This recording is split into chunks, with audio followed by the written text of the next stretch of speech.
Sanofi, hein, je le rappelle, fin octobre 2023, a littéralement plongé en bourse suite à l'abandon du groupe de sa marge, de son objectif de marge opérationnelle pour l'exercice 2025. Du coup, vu la configuration technique dans laquelle le titre semble être enclenché, est-ce qu'on peut dire que, eh bien, c'est un mauvais souvenir et que désormais, eh bien, Sanofi va recouvrer des couleurs, retrouver de l'allant et que la pontification, le degré de pontification observé, eh bien, à moyen terme, va se poursuivre?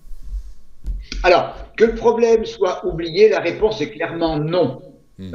Parce que si le problème était oublié, on serait plutôt dans la zone des 101, 105 euros. Et on est pour l'instant à 90. Donc, la problématique que le groupe avait ouvert quant à ses objectifs 2024-2025, elle demeure, peut-être avec moins de pessimisme que le marché pouvait imaginer au moment de la fusion. Et puis les publications de ce type-là qu'on n'attend pas forcément, ça donne toujours un choc, ce qui fait qu'un certain nombre d'acteurs sortent éventuellement, certains fonds sortent une grosse partie de leur position en se disant, eh bien, on verra bien en 2025 comment les choses se passent pour Sanofi. Donc, ce qui fait qu'il y a eu, par rapport à la situation réelle du groupe Sanofi, il y a eu certainement un excès baissier qui nous a amené vers les 80 euros. Et depuis, eh bien, on a repris une marche haussière, une marche qui est quand même pas, ce n'est pas un long fleuve tranquille, hein, on monte pas en ligne droite, on est remonté jusque dans la zone des 95 euros, mais on n'a pas réussi à combler le gap baissier qui avait été ouvert à ce moment-là.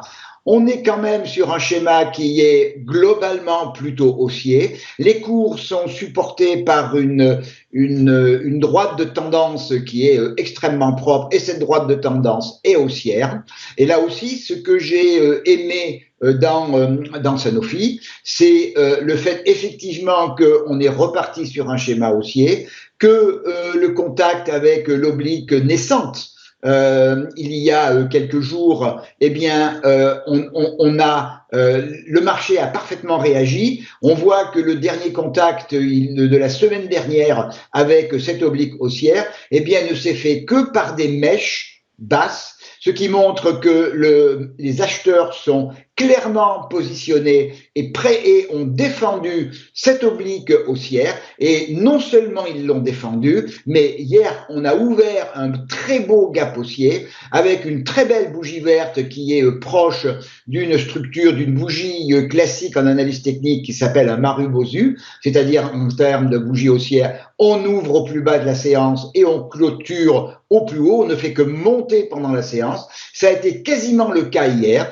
Donc, le schéma haussier est tout à fait bien enclenché. Les acheteurs sont clairement à la manœuvre et les objectifs sont premier niveau qui est important quand même à 93,27.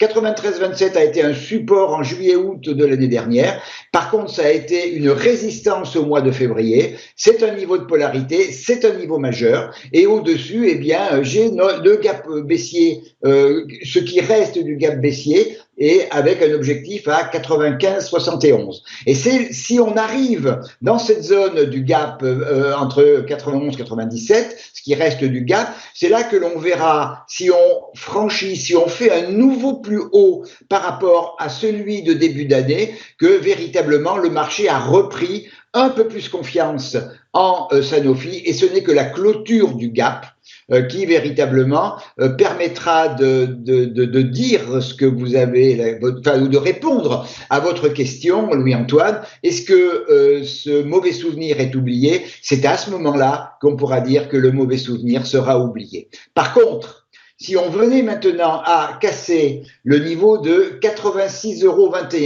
c'est-à-dire le dernier plus bas dans notre schéma haussier depuis le mois de février. Donc cette rupture de 86,21 qui indiquerait en plus la rupture de notre oblique haussière, là mettrait à mal ce schéma haussier et on aurait plutôt tendance à ce moment-là à revoir vers le bas, vers la zone des 84, 83, puis 80 euros. Mais pour l'instant, je pense que la marche haussière de Sanofi est bien engagée. Au moins, à mon avis, jusqu'à la zone des 95 euros. Après, on verra comment le marché réagit.